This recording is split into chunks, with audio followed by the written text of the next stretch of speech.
One of us will not have a recording, and it'll ruin the whole show, unless it's Kenny, because he only says like 2% of the words. Yeah, we'll be fine then.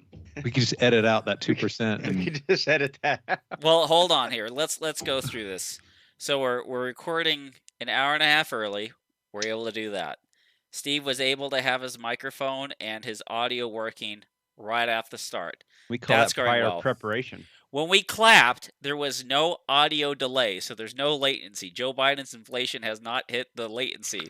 So what's going to happen is someone's going to die of a heart attack on the show. I did just eat 2 pieces of very buttery garlic bread, which was excellent. either that or someone's going to discharge a pistol. Or something like no ammunition around. Hey, check. Okay, we're good to go. Bang! Whoops! Call the roofers. I hope. One is I hope that there will always be a death penalty available for the most heinous of people in the United States. But I do hope that death by Philly cheesesteak does become an option. Like I would, I would love that. I'm anti-death penalty. That's hilarious. It would be cheaper.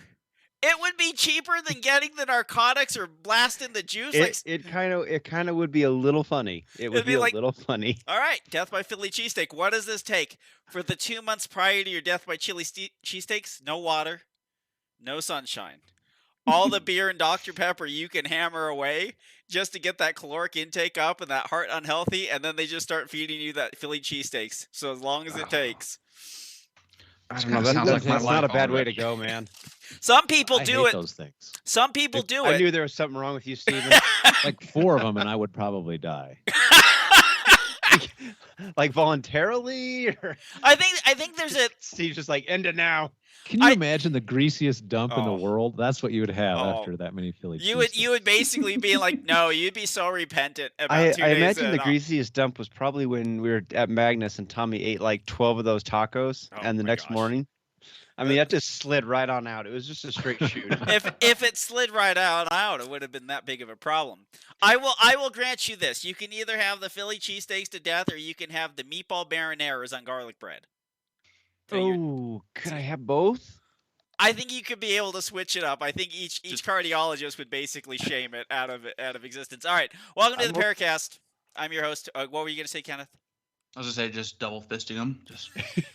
I'm okay with this. So getting your death penalty, and it's like I've never felt so alive.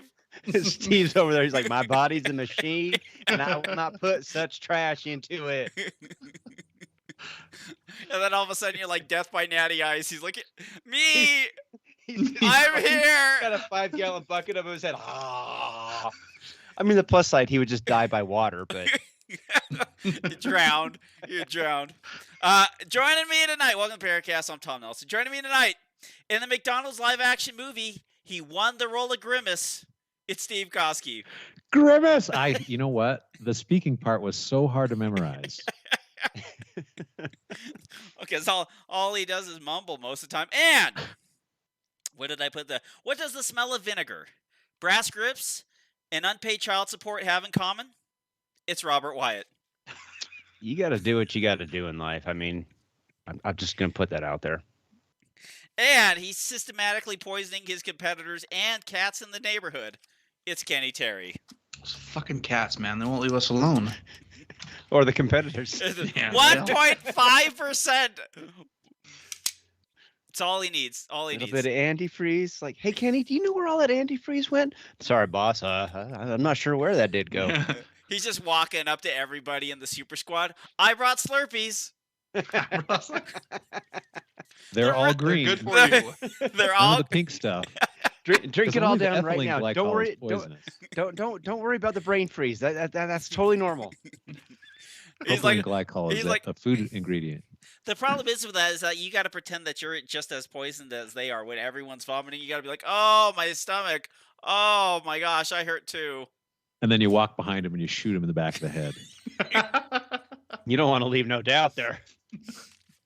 I'm definitely winning this match. Okay, so I have a few things to bring up. I'm going to do another run of, I'm going to do a run of PARAcast t-shirts. So I'm going to put it up on the website here after I get everything finalized, and then you'll go to the PARAcast training website. You'll purchase them through PayPal. After the 2 weeks that we have up to pre-order, I'll ship them all out to you guys. But one Tyrell Kelsey, he sent me a video yesterday. Tyrell went and shot Slipsa, and he was out there shooting and whatever, and he was competing with his new P320 Max. But he did show me like his worst stage, in which he had a malfunction, shot this. But anyway, while he was running from like the back positions to the forward positions, he fell down with a firearm in his hand. And guess what didn't happen? He didn't point the gun uprange, nor did his firearm discharge. Well, to be fair, he was shooting like a Gen 4 320, so that one naturally wouldn't go off. We had a guy go down hard at LTD last month. He went on quite hard, got back up, finished the stage, but finger off the trigger, muzzle down range, get up, keep shooting. That's impressive. That's impressive. Tom, did you ask Tyrell how he gets in his pants still? Well, he's got the side zippers, because when you get that thick, you can't put them on the front nor the back. He does have spray-on pants. It was the tightest pants I've ever seen on a man. I'm not looking at his pants. I mean, how can you not look? It's like, look away, look away. Straight in the eyes. Straight in the eyes. Don't. I pretend like we're in the men's room. We don't look down. I was like, I can see your heart beating. If they were flesh colored, he'd be arrested. That's not his heart in his pants. Oh. But yeah, so like he was running forward, he fell down, and like you can see, it's just the video he sent me is like finger off the trigger, gun down range, Dan Ward sitting there ROing him. He gets back up and he shoots the stage. Things he didn't do: fall to the side. Another thing, he didn't discharge a round. He didn't do it up range. And then, if he had done that, he wouldn't have blamed his gun for having I put in a part. And it was so bad that when I fell and discharged the gun. So not only was I poor in my safety methods, I also made my gun dangerous that I brought to this competition. So Tyrell I was also irresponsible long before the match. It's almost like we're talking about someone really particular. Can't remember his name. It's for some reason like it's going around like monkeypox all of a sudden, falling down. Like a couple weeks ago I fell down, but I fell down on a walkthrough. Tyrell fell down. Steve had a guy fall down at LTD. So it is very possible. It's possibly the most dangerous situation that can happen in USPSA. But if we enforce the rules of trigger discipline well before that time, when someone does make the spill, and even makes a spill with the firearm pointing up range, or does the Felipe Cervantes, which is like, regardless of his own health and safety, falls directly on his shoulder to keep the pistol up range. So I think statistically speaking, it's not even falling down that's the most dangerous. It's holstering the live gun, right? Isn't that? Probably, yeah. Just because of it, I would say just because it happens more. It happens more. Yeah. Yeah. I mean that seems to be most. That would make sense to me. Yeah. The RO that got shot was a guy holstering. Oh, he was holstering a live gun, and then it didn't go. The holstering didn't go well, and he dropped it. I don't remember exactly how that happened. If he just fumbled and bumbled it, and it hit the ground, and pointed at the RO, and he had those really stupid light trigger springs, not trigger springs, but hammer springs. Yeah, and the gun landed on the hammer and fired. Yeah. That just gives me the heebie-jeebies. I mean, that's you can't protect against that. I mean, that's just one of those things where like just stuff happens and good. Bring a safe gun to the match, please. Yeah. Bring a gun that can be dropped from 6 feet onto the ground and not fire. Well, the funny thing is if we had an NRA 3-pound trigger weight, and we said that was the minimum weight that you could have in USPSA, what a fit we would have. No one could have fun anymore, Tom. That would be the end of the fun in the sport. How would people pull a 3-pound trigger? Dude, how do you accurately shoot a 10-yard shot with a 3-pound trigger? That's ridiculous. That's what I'm thinking. I mean, my trigger, I think right now is like 1 pound, 1.5 pounds or something like that. And I'm like, man, this thing's really heavy. Kenny, is there any way to lighten this thing up? I mean, man, like I'm having to like develop like muscles in my trigger finger just to pull it. Anything over 14 ounces is ridiculous. Well, that's just wasted energy. 14 ounces. Wow. Well, and I'm not sure if it was what was it, an open gun, or what type of gun was it? Steve, you should be able to just come in here and just like go and have the gun go off. Just blow on the trigger just a tiny bit, and it'll go. Like one of those black powder with the dual triggers. Yeah. Oh my god. You got your set trigger, and then the wind blows on it trigger. Scary trigger. Yeah. The first time I ever shot one of those things, the guy's like, "Yeah, you pull this one." And then I'm like, "Okay." Oh, So I pull the set, and I think like the hair or something like that was just like left like from lint or something on my finger pad, like touch it. Bam! Like, what the hell? Yep. I have the same story. yeah. I was not ready for it. When Like, those things are jeez. measured in ounces after those set triggers. I can't remember, is the set trigger behind Man. or in front? It's behind, right? It's behind. The set trigger's The behind. final trigger is usually in front, I believe. Mhm. Yeah. Yeah. There's a Scary scene in stuff. Michael Mann's Public Enemies in the beginning while Melvin Purvis is shooting, I think, Pretty Boy Floyd, and Pretty Boy Floyd is running down the field, the apple orchard or whatever, and Purvis takes a knee, pulls the set trigger in the rifle, and then and just hits him at like 110 yards in the gut. You know, those things are pretty scary. But like, if it wasn't a CZ, so if it was a CZ, I don't know if it was 2011. I was like, we could have a like simple rules like, hey, don't deactivate your grip safeties, and 2, it's got to be over 3-pound triggers. Get out of here. Why would we ever do something silly like that? No fun could be had. Somebody would get the wrong grip with their 1911 or their 2011 and not make the first shot until they adjusted their grip, and we'd have to throw it away anyways. Yeah, doing that. So Tyrell, like, I salute you, sir, in your gun handling safetyness of falling down and getting back up and finishing your stage. Well, he knew what kind of gun he was falling with, and he's like, I'm going to be careful with it. Well, Hashtag facts. I wonder if you're like so Tyrell's a very in shape guy, but he's a very stocky guy, and so I wonder by adding an extra like 53 ounces to his hand, like if that just tipped the scales for him to fall forward. He was like, yeah, the Glock he was all right, but like the after the reload with the 23 in the gun and the 56 ounces, it probably was too much. But anyways, Robert, what'd you do? I had the indoor match that was fun, and then we went out and we shot Slipsa, and that was fun. There was only 6 people on our squad, so we were basically working all day long, which is okay. I mean, it's kind of like that it sucks because you're never sitting down, but at the same time, we got There's no downtime, though. Yeah, we were off the range at 1 o'clock, and I was like, hell, that's nice. I don't know anybody who's ever like, oh, I really wish I could just spend that much more time on the range on a Saturday. I wish this match ended at 4:30. Yeah. Because I got nothing to do when I get home.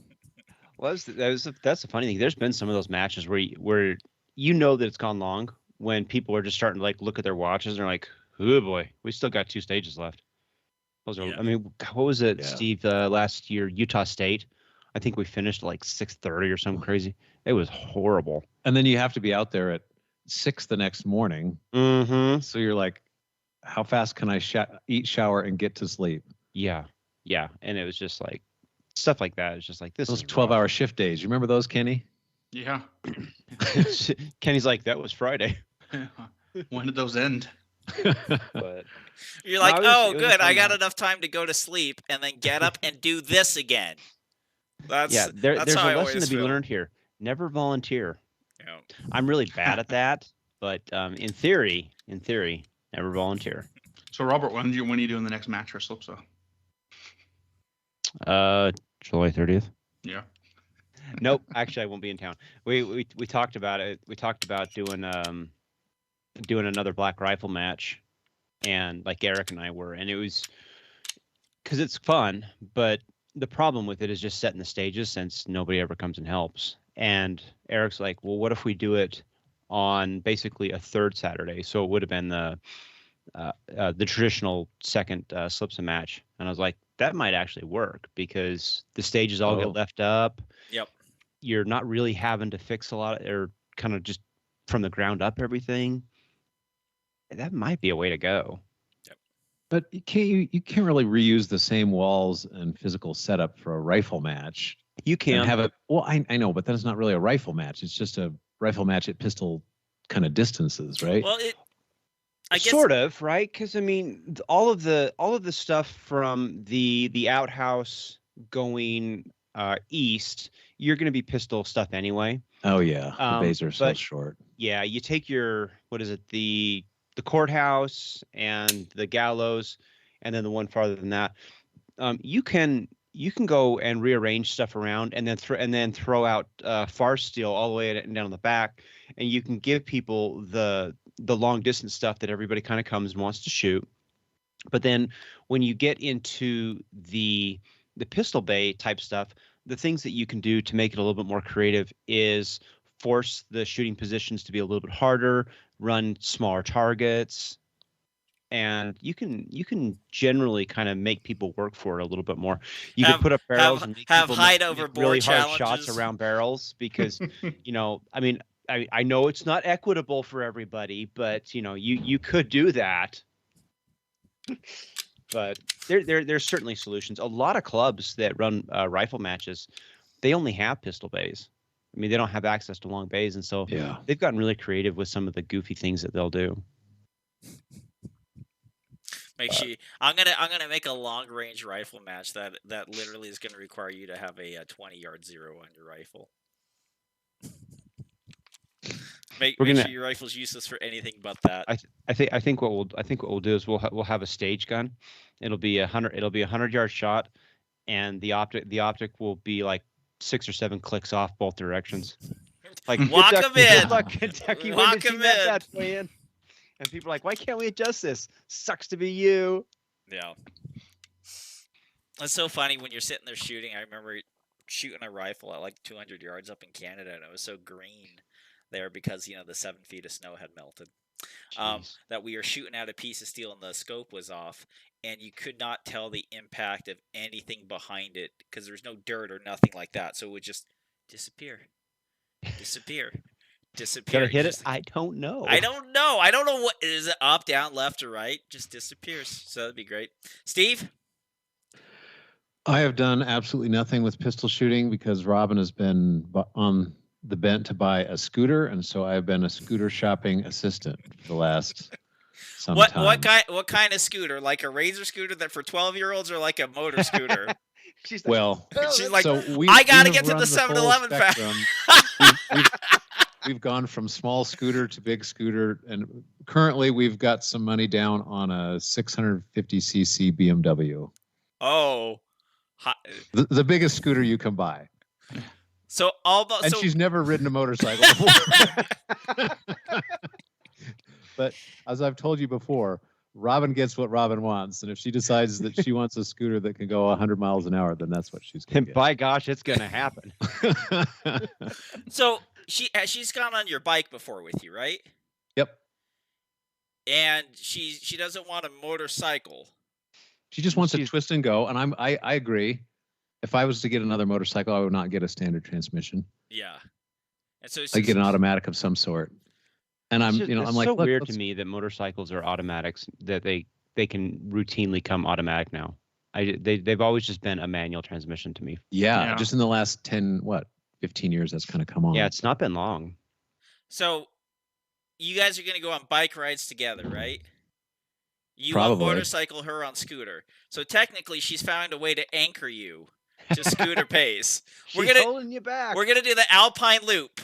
Well, they're both 650cc 2-cylinder bikes. So, ooh, okay. And hers is made by BMW, so I suspect it has a little more snot than the Kawasaki. And the Suzuki V-Strom. So we will see. You guys will be running for mooses up there on the Alpine Loop in no time. Yep. I still see them coming down every once in a while. You get to see them up towards right past Aspen Grove. You'll see them I guess I down. did put together a couple thousand rounds with the 4.2 grains of sport pistol underneath those 124. Yeah. That's Everglades. That's gonna be spicy enough. That's gonna be like a 135 or something, I bet. I hope so. Were they 154? Because if they weren't, then are you really shooting? Are you really 154 power factor? Yeah, Robert discovered that his load he's been shooting for a year is only about 150. Yeah, just 135. When you got a 7-pound gun, who cares? Yeah. Yeah, who could tell? I certainly couldn't. That's funny. I mean, you guys are like, oh, why do you have such a heavyweight gun? Because I need it for all of that 154 pounds. Now you need it after you understand that you're shooting that. I mean, that's what's so funny is that how hot, like, I think Steve's been the closest to DQing off a low power factor at, like, last year's Utah State. You're like 126 or something, right? Yep, right on the line. So if Type Group lost its oomph or whatever, but like all of us are shooting like 140 power factor, because if Steve's shooting 4.2 grains of Tight Group, that's the equivalent of shooting. I mean, 4.2 of Sport Pistol. That's about the equivalent of shooting 4.1. It's about 3.9 to 4 grains of Tight Group. Effectively. Yeah, so that's still sporty enough out of there. So it's interesting. Everyone's going away. Well, the funny thing is, I mean, the Sport Pistol is really designed for. It will certainly work for the jacketed stuff, but it's designed for the coated bullets. Yeah. I mean, I basically have my 3 or 4 pounds I have a Sport Pistol reserved for coated bullets. Well, I have 8 pounds of Tight Group. Maybe I should pull that out.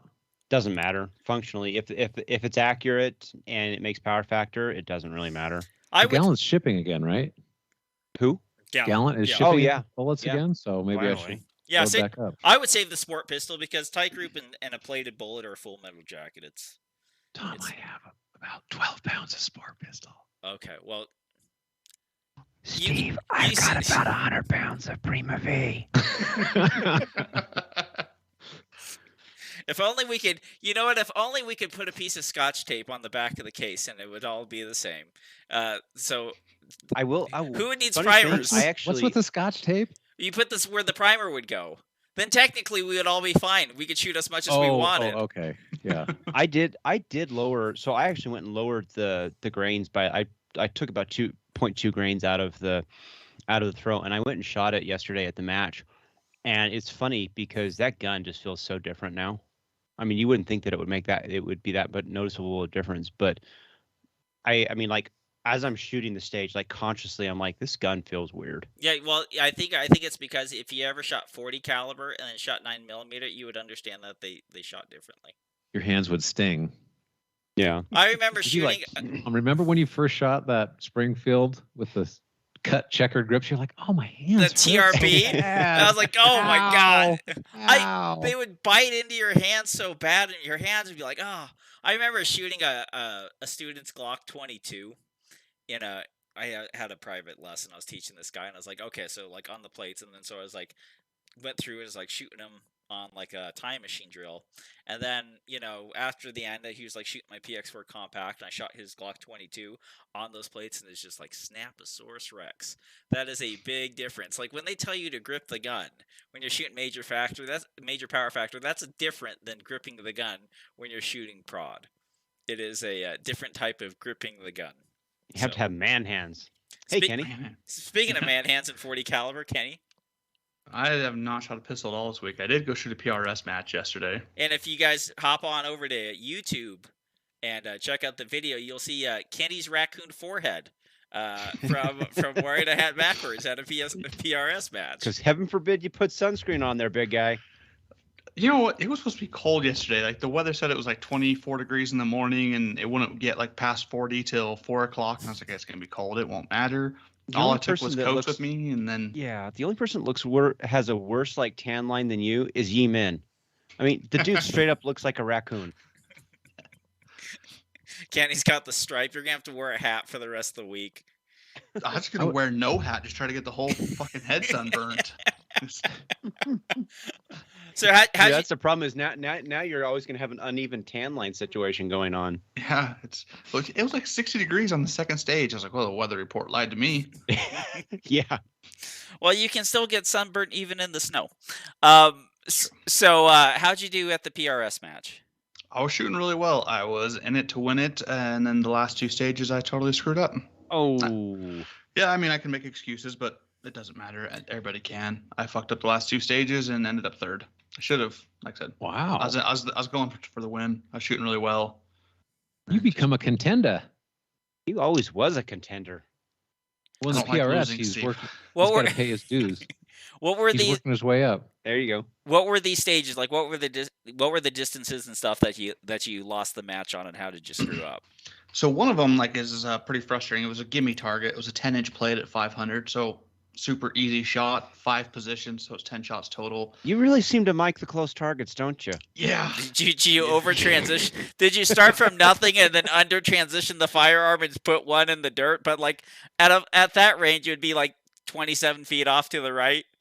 No, so the wind was switchy like all day long. It was, left and then right and then a headwind and then a backwind, just all over. And it was like, all right, 2/10 right's what I need to hold.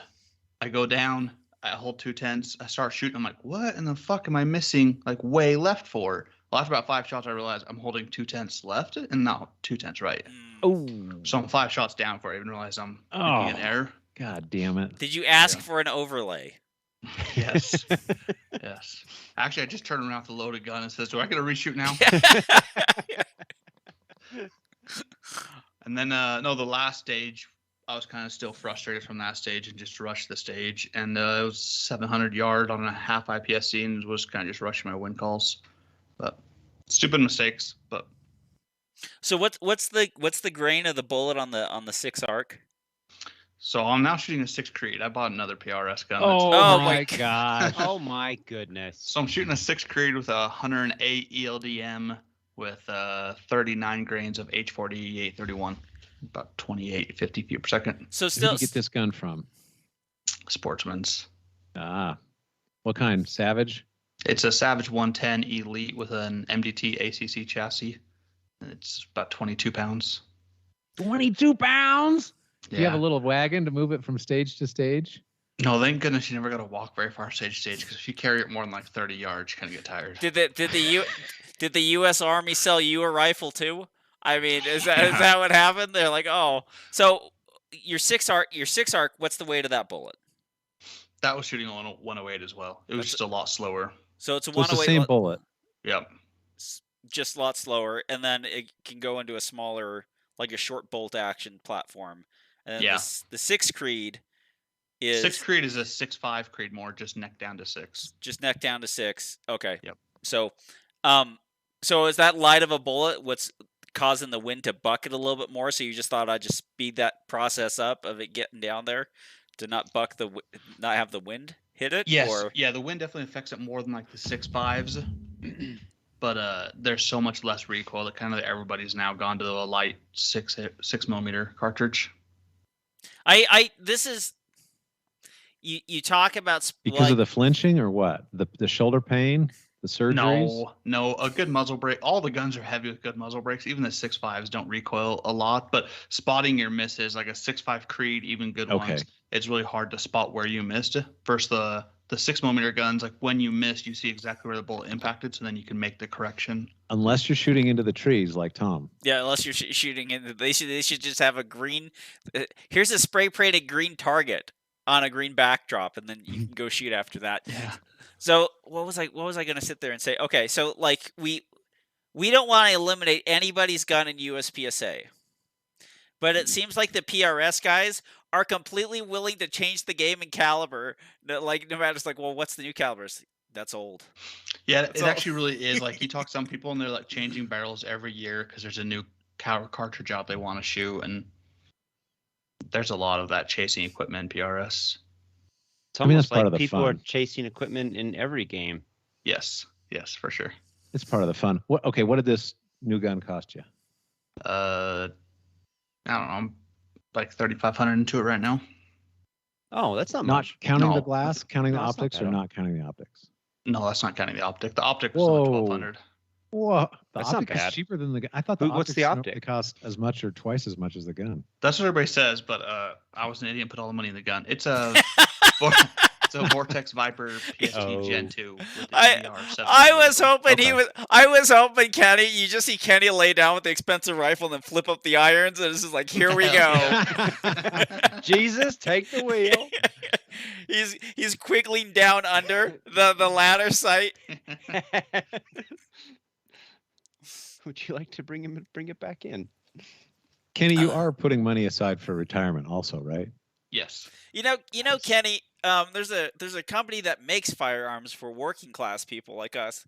It's called Ruger, and you should have probably just done that. Yes, so definitely what. No. I gotta imagine what a profit this is probably for those bolt action guns like this PRS scene, Could you imagine it was just hunters and like 308 tactical shooters for a long time, and they're like, hold on a second. All we gotta do is put a different hole in the end of this barrel, and we have 37 more models we can sell these people, and it changes every 6 months. And then people are like, thank God, Gina, you can keep your job. Well, we've got some more of the market here. Everyone can stay.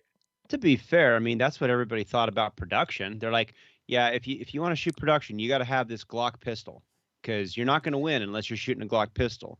And then some loudmouth asshole showed up named Ben Stuge, and he's like, hey, I got a Beretta.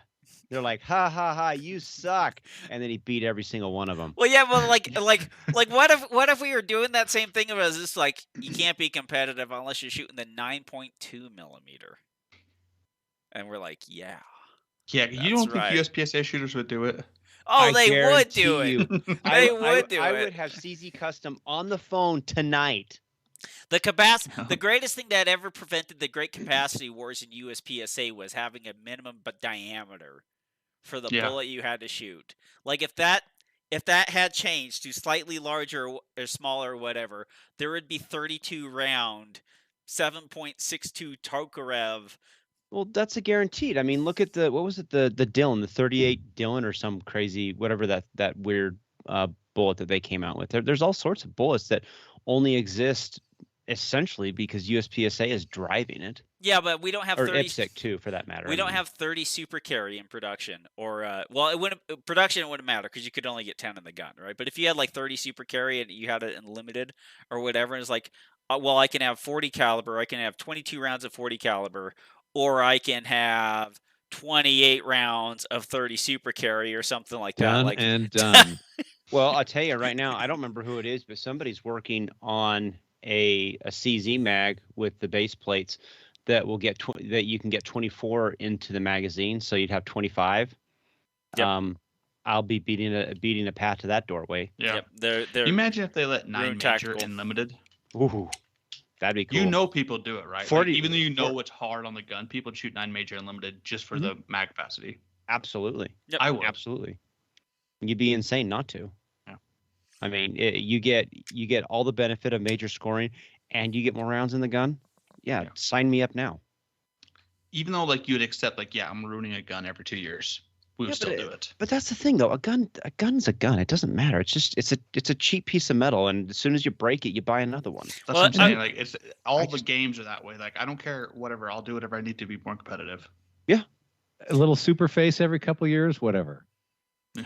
Well, if you fattened up a Glock, you could probably just get away with just an upper half every couple years. Because I doubt that the frame would take that much of a beating that you'd actually need a new frame, but you just have a set of slides that you could just go through all the time. But even if you could take and stuff 9mm into a 45, basically a 45 caliber magazine tube, and still shoot 9 out of that thing, I think you'd get more rounds out of it.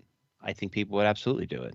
I mean, if you can put more rounds into a gun, I've never heard anybody in the divisions be like, "Hey, we can give you an extra 2 rounds." Be like, "Nah, I'm good with this. I think I'm okay right here." 22 is all I want. 24 sounds excessive. Mm-hmm. It's too much away for Steve. He doesn't want the extra 2 rounds in the gun. Yeah. Okay. I feel like if I could finish this popper at the end of the stage without a reload, it just wouldn't be right. I mean, I bought another base plate that came with a set of springs and a follower, and I can neither confirm nor deny that I am currently cutting the springs to see if I can get 25 into it. Yeah, well, of course you would. It's all like me and Clay were talking about this earlier in the week. He was talking about a guy he saw at Magnus Cup that's running a tungsten sleeve barrel. Mm-hmm. I was like, yeah, that used to be cool, and I'm surprised it ever died off. People will do anything against some kind of advantage. Explain this, a tungsten sleeve barrel. Explain this to me, Ken. On the outside of the I've never heard of this. 2011s, 1911s used to do it a lot back in the day. You talk to Mark Walkie, he has a gun still that has it. Shea Akai did it for a while. They're just fitting a tungsten sleeve over a 2011 barrel and then reaming out the slide to make the non-reciprocating parts even heavier. So basically, you're just weighing the front of the gun down even more. I bet that's really cheap. A tungsten sleeve. Wow. Yeah. No.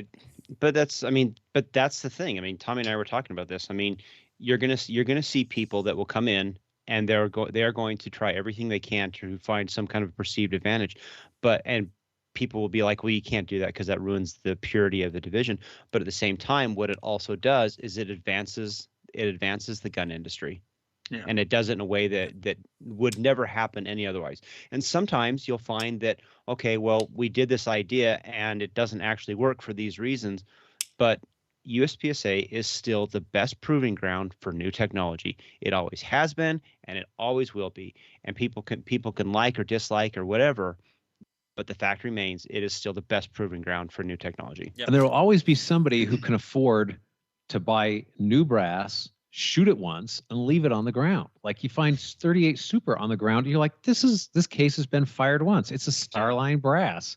Yeah. And back in my early USPSA days, you'd find 9x21 on the ground, and I'm like 9x21, Dylan. That was what it was. Yeah.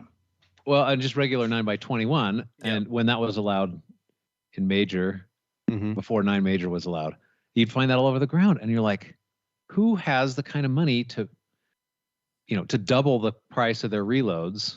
It's the Asian guy with the Limcat jersey. Generally, you point at those guys like, yeah. Oh, his Limcat's made out of gold. That's cool. Yeah, crazy rich Asians, I guess so. It's all 55 gallons. They get the 2 guns and 55 gallons of brass. 255 gallons of Starline. It's noise in California. And a Lamborghini. I mean, Jojo comes in there and he's like, I have this great idea. And they're like, shut up and take my money. And he's like, no problem. No problem. I'll print you whatever you want. But yeah, it's kind of nuts that you could have it. And USPSA would always be that way because there'd always be divisions that would sit there and allow it. My contention was like this. Listen, I would trade you all the hammers, all the slide stops, everything on earth to get the weight class down. It's like it's like the one thing of having but here's the question. I mean, why that? Why having the weight classes down? Okay, because the weight doesn't matter. Well, it doesn't. I mean, objectively, weight of the pistol doesn't matter. I would say that the weight of the pistol does. Tommy, you beat me with a Glock. So well, I could also beat handicap kids with AR-15s because they're handicapped. I'm not saying that. I'm not saying that. It's just like I may go and pull a Stalin and pretty much just erase you from the show now. Kenny, if I had an STI with I'm sorry for dating myself, a staccato with a tripod, and we are shooting bill drills, like Kenny could still beat me. Like, it's just like, go, clack, tat, tat, tat, tat. Like, Kenny would still draw and beat me on this. And so I don't think that is. But what we were making the conversation earlier on the Telegram was every sport basically has some sort of weight. But generally, the more tightly constricted that weight division is, the more of a division you actually have. Because the more pervasive it becomes, is the more that you're able to add on to things that generally take them from what the gun was sold to you as and turn it into something else. But so the question I have, which still isn't answered, is why is it that you allowed technology and modifications up to a certain point, and then you essentially drew a line in the sand and said, that's it, no more, I'm getting off the technology train? It's just arbitrary. It's like stock car racing. Well, we all know they're not stock, but someone's drawn a line in the car and said, this is stock car racing, and this is not stock car racing. Okay, and I'll grant you that because that's a good point. Except for the fact that technology kept evolving, and along the way, all of the companies and NASCAR essentially. Right, and the definition of stock car keeps changing. Of course it does, but it changes across the board. So, yes, we're going to allow this, and I don't know parts very well, but we're going to allow this carburetor. But everybody can use that carburetor. You're so cute, Robert. I don't know. we have fuel injection now, Robert. We've had it since the 80s. Yeah.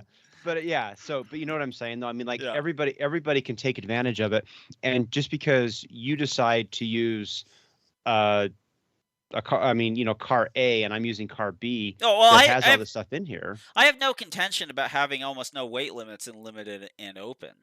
Right. I have a hard time with something like production. Like you can just use it as production, or we can have it as single stack. It's like, all right, we've had this discussion way too many times. Let's not do it again. Okay. We'll continue this in Telegram. Join us over there after you head on over to the sponsors. Head over to gallantbullets.com. They'll send you some bullets. Use promo code PUPRO10. Save 10% off your emails first order. Also, you can check out Dominate Defense. I got the sweatshirt on, but you can't see it because it's dark lit. But it's the best belt on the industry. So you can get a light in front of you, Tommy. We can't see your face. Oh, there it is. Oh, there it is. There it is. Dominate. It's an amazing hoodie. It's an amazing hoodie, and it's an even better belt. So check them out, dominatedefense.com. Use promo code PARA10 and save 10% off your order. And check out Precision Holsters, Fast Holster. Same promo code, 10% off. Telegram. Ask us questions. Also, if you go into Telegram and you follow us, there's also a conversation or a chat that you can get into, which is where me and Robert were having this discussion. The future president of USPSA, Yeeman's chiming in as well. So do all that, Robert. From Sebastian Munoz. Wait. Mm-hmm. Can we? What happened with what? We need a recap on the presidential. Yeah, you're allowed to vote. Oh, the somebody dropped out, and yes. Now you're Hopkins dropped out because and there was some drama, but like he wasn't living within his area or something like that. So Hopkins wasn't living. Hopkins left Kansas. He left Area 3, went to Area 6, told the board that he was still in Area 3. Board says, "What the frick?" And Hopkins is now no longer running, nor is he Area 3 director. Okay. So he's done. So if you guys are keeping score, that makes Ben Steger 0 for 2 on presidential appointments. Just throwing that out there. What was the first one? Foley. Oh, that's right. Yeah, he was all behind Foley, and then he wasn't. Because Foley wouldn't do what he wanted to. I'm not saying Steger's narcissistic, but he might be. Well, any political candidate that then goes against what you want them to do, everyone generally turns against them. That's the part. This is true. That's part. That's part of the fun. That's part of politics. Yeeman is the only one who's running for USPSA president who I know anything about. Is there anybody else worth considering? Yes. Nope, there's not. I would remind you guys to. So there are. I'll tell you the people to consider. So there's a guy named Mike Shadalov. He's out of, I think, New York. Completely forget about him. He's worthless. Not because he's a worthless human being. It's just because he kind of doesn't actually want it, and he said so repeatedly. So I don't know why he's still running. There's a really nice guy named Steve Moneypenny, who is, I think, in West Virginia, and he's running, and he's a good candidate. You could go listen to the Humble Marksman's review of him, or not review, but he actually had him on his show and talked to him a bit. And Steve's got some pretty good ideas. He likes to jabber a lot, and he goes off in the North 40 even quicker. But he's got some pretty good ideas. And then there's a fellow out of Area 6 named Bruce Wells, and Bruce is the Area 6 director. And he's been part of this board that's done whatever Mike Foley wanted him to Hold do, on. right? Somebody had the best comment in Telegram. I forgot what it was. Is that if you vote Bruce Wells into the presidency, at least you get a new Area 6 director. That is kind of the thought. Is that Bruce is a genuine. I mean, if you go and look up in the dictionary, like the poster child for genuinely good human being, you're going to see a picture of Bruce, because he's a really good human being. He's not the bestest leaders, and a lot of the folks in Area 6 are kind of challenged by him and some of the decisions that he made under the Foley regime. And I don't want to throw him under the bus. I really don't. Because I actually like him. I know Bruce, and he really is a genuinely good human being. I'm not entirely sure that he'd be a great presidential candidate. And if you want to go and see him in an interview, I would say get on the Instagrams and go to the Go Fast, Don't Suck interview that Bill Duda did with all the presidential candidates. And you can listen to all 4 of them at the time and kind of make a decision there. I still think of all the ones that I've listened to, Yi Min really seems to have the best presentation in terms of his understanding, not so much of what is possible, but what is probable. And he seems to speak with a level of, this is what we actually can do, as opposed to what should be done. Let me sell you on something that we can't. I want a commitment from Yi Min. If I vote for him, will he stop smoking? You ain't gonna get that one. That's all I want. That awkward silence is probably your answer. We'll go to vape. We'll go to vaping. No, that doesn't count. I have come to the realization I will take cigarette smoke up over cigar smoke. For some reason, I cannot stand the smell, and it always seems like it's like these crusty old BOCs who show up on the range and they're smoking these like stinky cigars, and you're like, "Sir, I'm trying to make ready. Would you please go anywhere?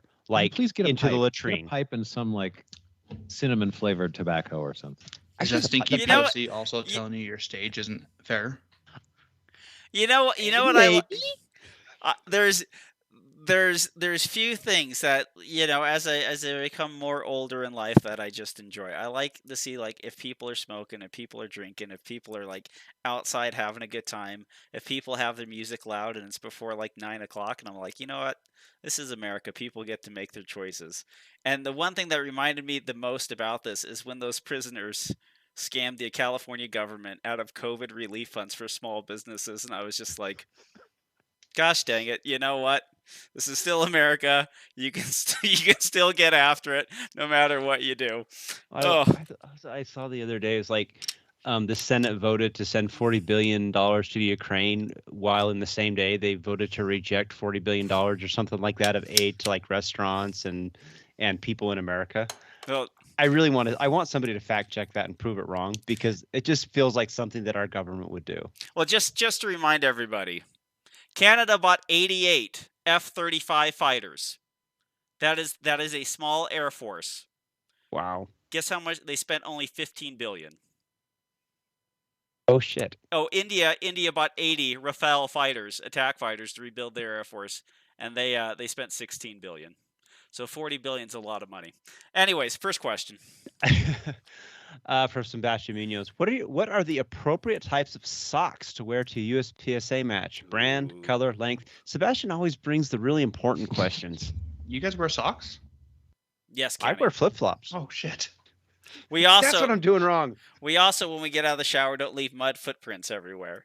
So yes, we wear socks. Whatever socks they sell at Costco, that's what it's appropriate. That is the best. That is the best. That is the best. Steve Kosky answer. Literally, if you every pant they sell at Costco, every shirt they sell at Costco, every jacket they sell at Costco is appropriate USPSA gear. Now, I will say that a fine, thick padded wool sock is one of the greatest winter socks, and might be one of the greatest socks. I have to agree with that. I wore all those like during the wintertime, and I'm like, this is actually quite comfy. Now, if you can take sweaty feet, they are also some of the best long-range day major match socks, is because of the amount of protection they put on your feet. I mean, the jolt, that doesn't get transmitted, but it gets pretty hot. So the thin sporty socks, you're thinking about, all right, but remember, you're on a very hard surface for most of the time.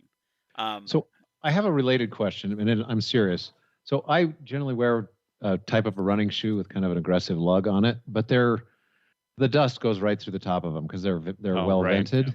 And so but if it's a normal match and I'm home by 3 p.m., I got some dust on my feet, but you go home and you take a shower and it's all fine.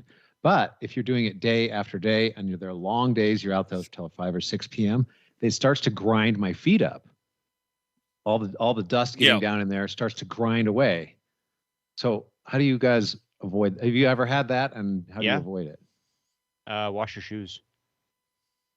Well, you generally, if you don't have a boot dryer, or you're going to the hotel, it's a very hard possibility to sit there and wash your shoes. Oh, I got you. That's true. And this is why God made cows. The Boombas. I ended up buying those Boombas, and I like them because they don't actually. They're shoes. Boombah.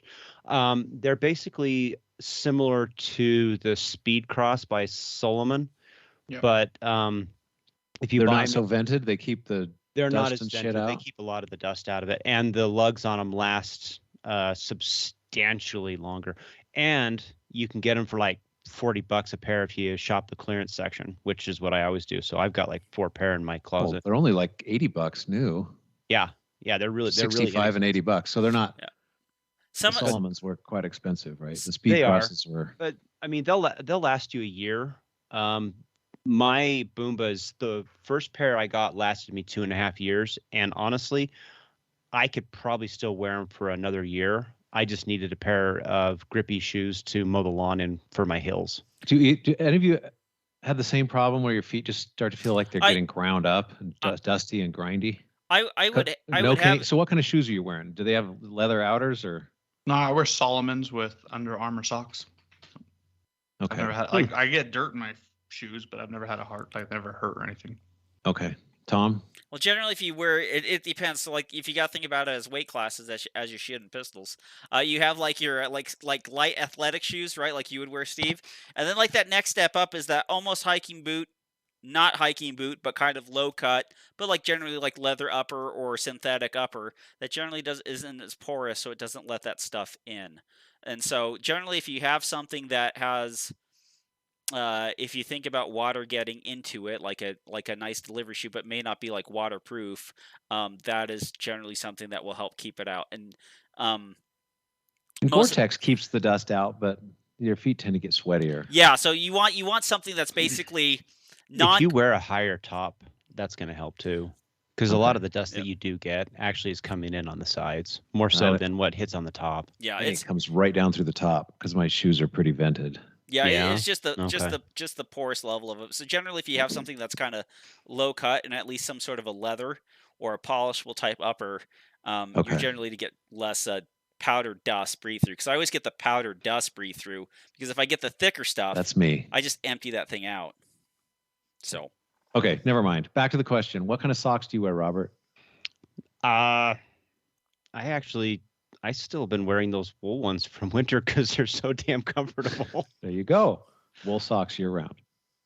I do though. I mean, they're pretty darn comfortable. I've never had a problem with them. I used them in the winter and I liked them so much that I just kind of kept doing it. Yep. I know that my feet get hot, but they're comfy. So why would I change? I mean, if I could find like a pair of comfy like socks or something like that didn't make my feet hot, cool, but right now they're pretty darn good. Yep. Let's see, from Mr. Chris Loki, are you guys all ever going to open a match for subscribers to come out and shoot? Maybe make a weekend of it? That would be fun. Robert's backyard. Let's do this. You could. We could make that happen. Bring your suppressor match.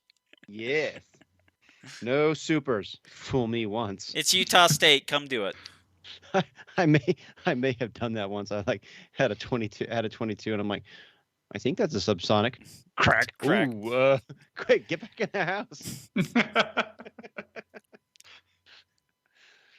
But no, it's it's like we'll go out and we'll travel around the country and we'll shoot matches and stuff like that. I think it's so much fun. You'll get on squads and people are like, yeah, listen to the show. And you're like, that is awesome. Usually I'm like, if I said anything that offends you, please don't shoot me. And they're like, no. It was Tommy though. I'm like, oh, okay. Well, good thing he doesn't travel. Wanted in too many states. But I think that'd be awesome. It'd be way fun. Yeah. From Mr. Ron Davison, I'm gonna be running a new shooter match. Any advice? Don't. No.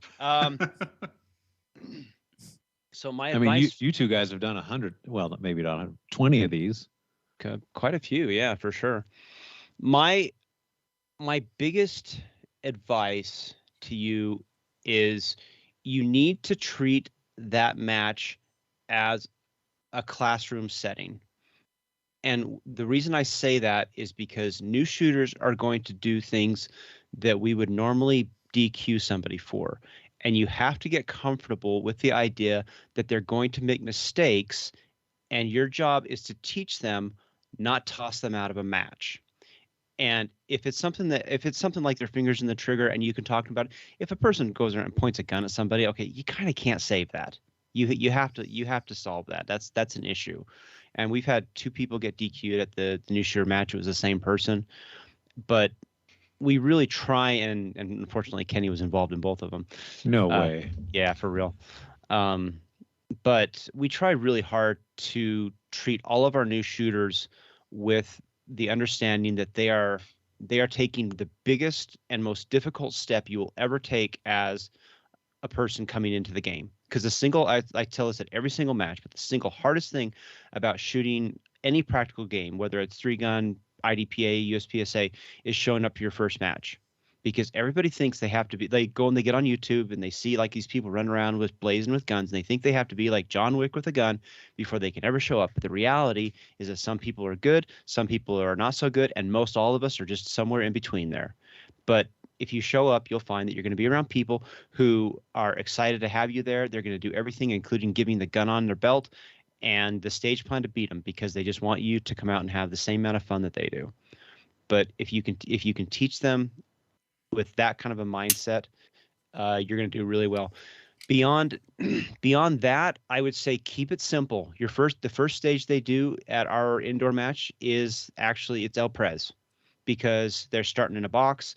They have to turn around, so you get to explain that, and they have to reload the gun. It's some very simple stuff, and then you just add little teeny tiny things. You don't need to build these big huge field courses and throw them in the deep end of the pool. Keep it simple. They'll learn everything they know at the proper matches. That's my El Prez. You're gonna have a turn and draw. El Prez without the turn normally. Oh, okay. I actually do the El Prez with the turn now, and the reason why, Steve, you're actually the reason why for this, is so many new shooters will come up and they'll do a turn and draw kind of stage, and they will watch an experienced person and they'll say make ready.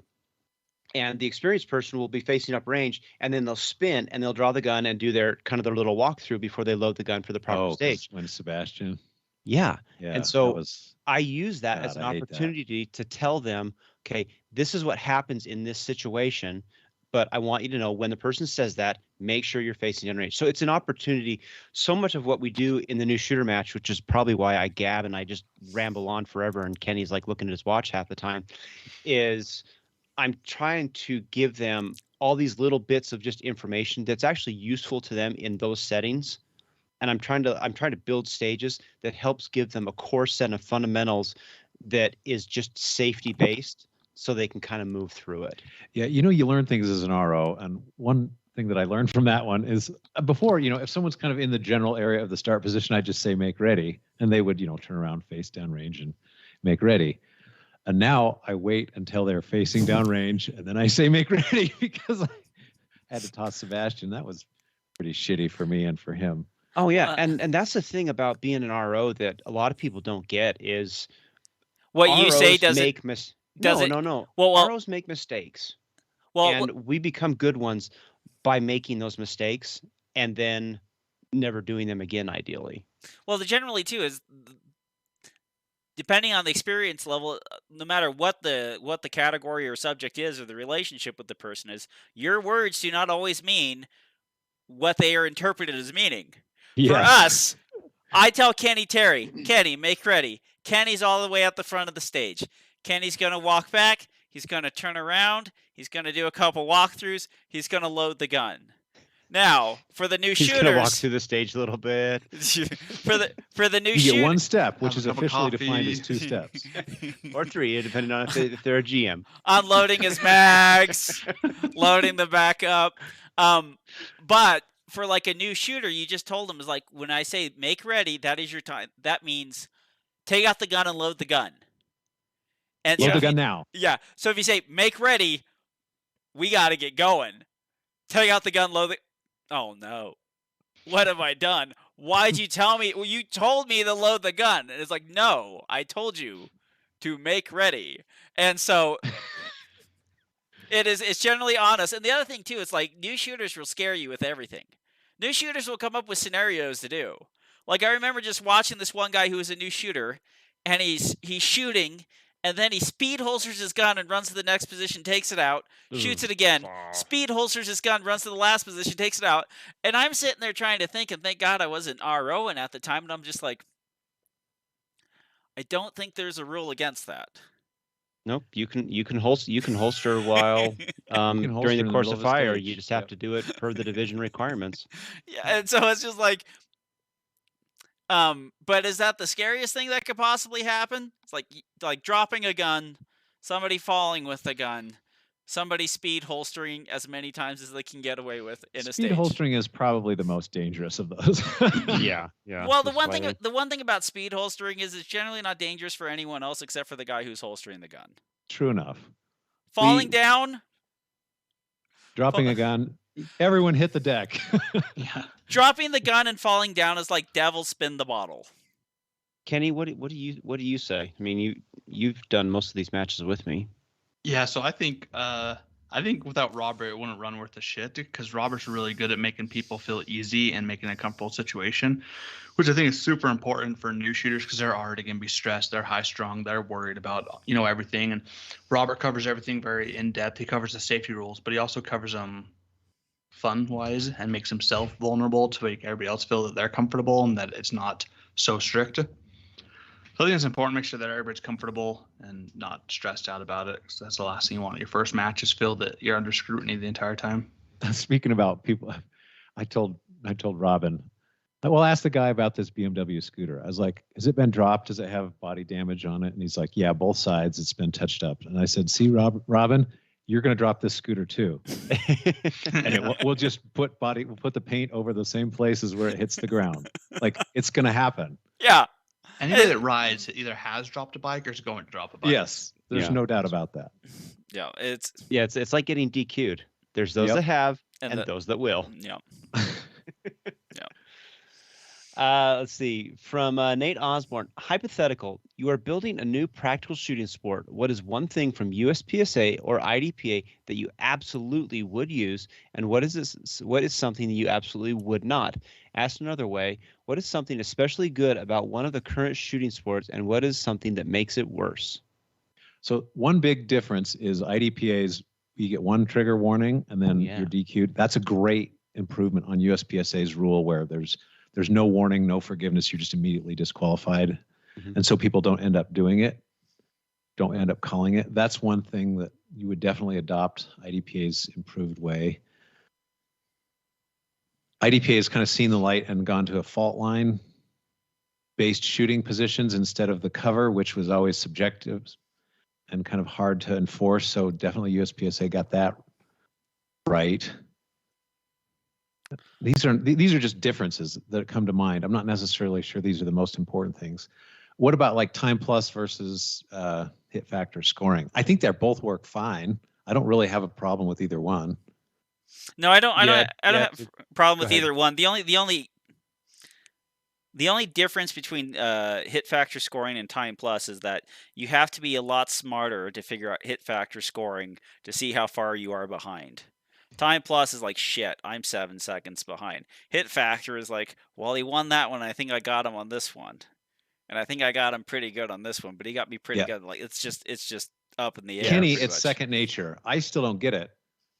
I mean, I get it, but I can't intuit the differences. It doesn't work for me. Yeah, at the new shooter match, I actually, when we go through and talk about the scoring, I tell them, like, it's brief. It's super, super brief. But I'm like, here's the points. Here's how much a penalty's points per second, buddy. Get as many as you can. And then I say, okay, I've told you all that.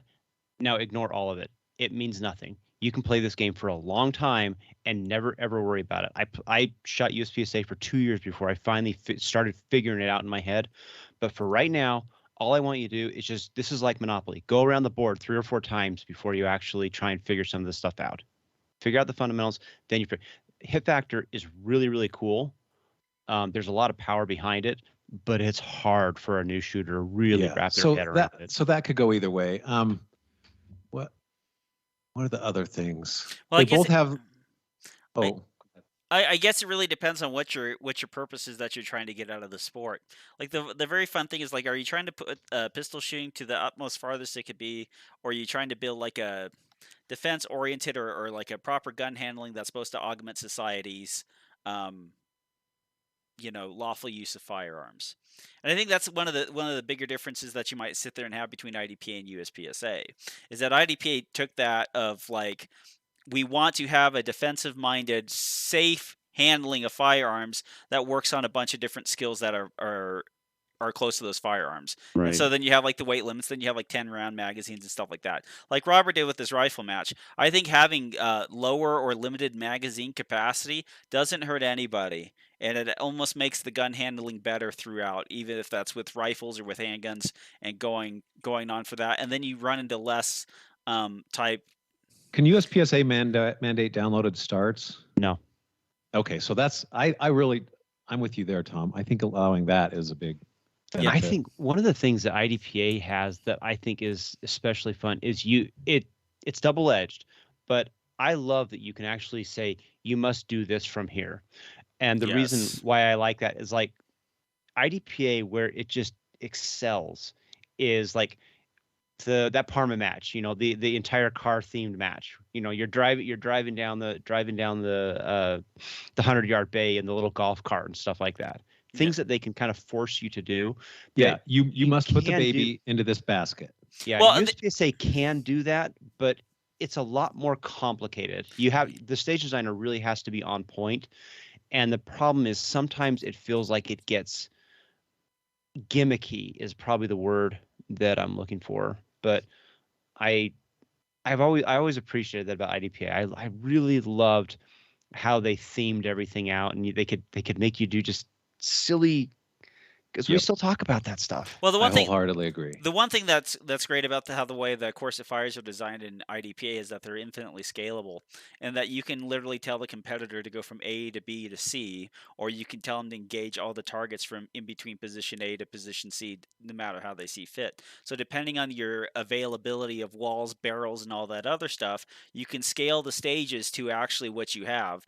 Unlike USPSA, where basically you have to block the targets and kind of segmented it out through barricades and props to prevent the shooter from doing something you do not wish them to do. See, I love with USPSA, what I really love, I love their divisions. I like that you have like these like a production division, a single stack division, never mind that, like, people who shoot it, right? I mean, that it's going out of style. I like that there's this ultimate division, which is basically it is if the mag length fits, you are good to go, and put whatever the crap you want on this thing, and we'll call it open, and you can just have a blast. I like that. I think that's probably one of the coolest things about USPSA. Kenny, I hate how many divisions USPSA has. You want it to be limited and open. Pretty much. To the original. Or if you're going to introduce a 5-division sport, if you're going to create a new division, you have to axe a division. Ooh, that's a good.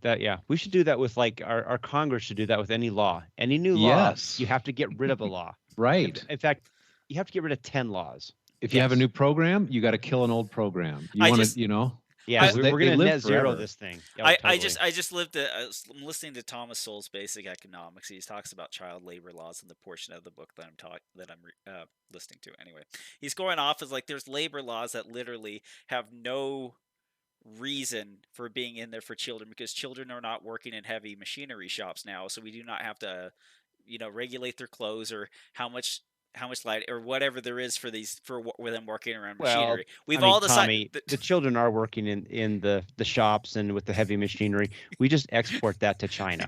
They have to do it for us. But in the U.S. labor law, there shouldn't be it. But anyway, it's just kind of interesting about acts and stuff like that. But the one thing I would say is, like, that's the one thing about, like, magazine capacity kind of things is, like, how big's the magazine? I don't care. Put this many in it. And they're like, gotcha. And so, like, any division that you should do should always have an open division, just basically because of, even nowadays, it's like 15 years ago, this is an open gun. Today, it's just like standard carry. As it should be. As a dot or whatever like that. But yeah, just generally like that. But like, I think there's a lot of stuff you could take away from both of them. But I think on the bottom end of it, for the smaller club, or if you're building something else, IDPA has a lot to offer in the rule set. IDPA is actually makes it really easy from a brand new club / stage designer perspective, but on the flip side, it makes for lazy stage designers. So, I mean, you really have in USPSA, you actually have to be kind of a competent stage designer because you have to. A good stage designer thinks about all the divisions that will shoot it. It thinks about it. Yep. They try to think about angles of fire and stuff like that.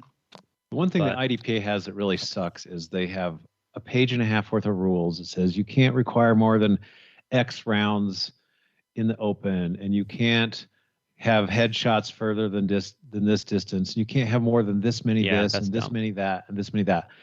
And so it makes it, I don't know, it's just so many restrictions on the stage design. What if we want to have a 16-yard headshot? Or what if I want to... If I want to shoot targets at 50 yards with a handgun, I'm going to shoot 50 yards, and guess what? It's not a standard stage. I'm going to carry a baby till I get to the port where I shoot 50 yards. Yes, with one hand. Yeah, I think it was Mike Foley who said something to the point where he said the difference between IDPA and USPSA is that the rule book for IDPA is smaller, but between the make ready and the unload and show clear, there are more rules that dictate what the shooter can and cannot do than there is in USPSA. Yep. And that's what makes this thing so nice and unique. Well, go ahead, Kenny. Well, it all depends on the situation. A lot of times you could prefer the freestyle of USPSA, but then there's definitely times that you'd prefer the more strict of IDPA. Yeah. I mean, it's hard to say you want one over the other. True. Yep. True. All right, last question. If you had to pick one gun you currently own to take to the range purely for fun, what would it be and why? My HK-45. It's just fun. It's cool. It's plastic. I got a leather appendix holster for it. It costs like $1 per round. I mean, it's just a fun kind of unique gun. And when you pull that out, people are like that's different. That's a cool gun. I was like, yep, that is. And I barely shoot it because it's expensive. Incredibly expensive. But yeah. Kenny's going to be his brand new PRS gun. Yes. 22-pound beast. Steve? I was going to say Glock 17, but the gun that I bring, there's actually two guns that I bring to the range that bring a much bigger smile to my face. I only shoot it like once a year. The 500 Magnum is super, super fun. You let the nearest 10 people all fire a couple rounds out of it. That's super fun. Well, that's one of the only guns you bring 50 rounds to the range, and the whole point is not to shoot 50 rounds. Is to shoot 3 and let the other people shoot 47. Exactly. And I also have this, I can't even remember if it's a cricket or a chipmunk or something, just a little single shot bolt action 22. Oh, those are fun. Cricket, yeah. And it's like this. It's like this long. Yeah. And it's just the stock like this, and you're like, I got it.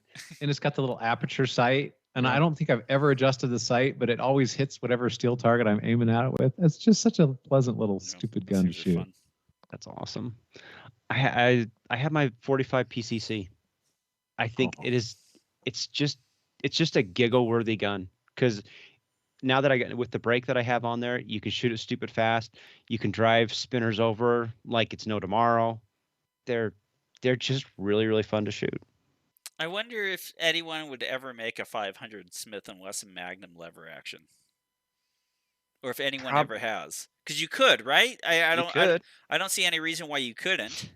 Well, it's very similar power. It's actually a little more power than a 4570. So whatever you can do in a 4570. Is it really? Oh yeah, it's 20% more power than a. I had no idea. Damn. It's a beast. Yeah. Well, the thing is, though, I mean, your 500 Magnum is shorter. It's just got that long barrel. It's just cool. It's a hoot to shoot. It's just so much fun. The last time I was at the range, it was one of those, bring 50 rounds and I shoot 4 or 5 of them, and I was like, damn, am I getting too old for this gun? Do I need to put this on the market? Pull the Danny Glover. I'm getting too old for this shit. The one thing is with that always surprises me about that 500 Smith & Wesson Magnum is not the recoil, but how heavy it is, and how heavy it is to point at like a 20-yard target in the A zone and hold the front sight on there, because it's just swaying out there. It's a 4.5 pound gun. It's just out there heavy. So it's like, So we need your tripod, Thomas. It's probably going to be legal in production. I'll hand it to the handicap kid with the AR-15. So here you go, kid. Blast that. But legal it's or not, Steve, if you bring the 500 Smith & Wesson out, I will allow you to shoot it in production. Thank you. One shot per. We should bring it to the one new shooter stage. match. Pickup gun. Oh, so that's one thing that I think IDPA has. I know some people hate it. Pickup guns. Pickup guns. You can't do that in USPSA. It's so much freaking fun. People bitch and whine about it, and IDPA. The funny thing is, if they pick up the gun and they crush the stage, then they don't say anything. Mm-hmm. But if they pick up the gun and they shoot some bad shots, they're like, "That's the stupidest rule. I came here to shoot my gun. I want to compete with my equipment." Okay. Because they need that 14-ounce trigger. Well, that's right. It's not fun. It's always fine if it's like a rifle or a shotgun or something like that. If it's something that's easier to shoot. But if you make the pickup gun a Ruger SP100 double action revolver, it's like, that's what I'm telling you, man. If I want to shoot a revolver, I would shoot it. It's a change that benefits them. Well, that's exactly. Like, I see a pickup gun revolver. I'm like, hell yeah, I'm gonna like this. I can shoot a double action. I have it. I had this old camcorder. I actually have video of me shooting that bear stage that we did at IDPA. No way. Yeah, I found it. I had this camcorder sitting in the back. I plugged it in, charged it up, and I hit play, and I'm like, oh my gosh. Oh, I think I have that. Oh, I've got to go and like get it to my computer, and I'll upload it. That thing was cool. So it even has like the bear target. Remember how Andrea made that bear target? Yeah. I have pictures of Andrea making the bear target. Yeah. So we had. No, they're painting the Roadkill Cafe sign. Yes. They had was it 2 bear targets? Or was it 1 bear target? It was a single bear target. And then there's some other targets, but Steve Smith & Wesson 500 Magnum was the pickup gun for that stage. Mm-hmm. And I remember like the Ken Allen was like, a little child needs to be able to shoot that. And so it'll be fine, Ken. You had to like. So we had like a 440 grain bullet going like 700 feet per second. And I think if I remember right, you had it set that if the people wanted to, they could shoot the spicy rounds. I could have. Maybe that was the second round if they wanted it. I don't know. I don't think so. Because that would have been. It would have. Somebody would have. Some 12-pound kid torched off one of those. It would have jumped out of his hands or something. Oh, okay. I thought you had to set some aside and said, hey, if you want to, you can. Oh, shoot I this think as I well. did. No, we definitely had plenty of screwing around ammo. Because you could only basically do twice that out of a standard pressure load for that 500. Because I think when we chronoed it, that thing was moving at damn near 1,400 feet per second. Yeah. So. Yeah, USPSA needs pickup guns, because why not? Oh God, I would. The whining. I can hear the whining starting now. Oh my God. I don't have a problem with having pickup guns. I have a problem with having 1 pound trigger pickup guns. It's like, don't let the new shooter grab the open gun. That's whack. As soon as they touch the trigger, send something else. So it's drop the NRA weight on any pickup gun. That's where I'm fine. So anyways, thanks for listening. Thanks for downloading, subscribing to this extra long special episode where we started early, started on time. No one died of a heart attack yet. And we got an hour and 25 minutes of a show. So thanks for all doing that. Thank you to Steve Koski, Robert Wyatt, and Kenny Terry for joining me. I'm Tom Nelson, bidding you peace, love, and soul as we depart into the open waters of the Sea of Life on a little tugboat called the PARAcast. Hasta la vista, baby. Good night, everybody. Toot toot.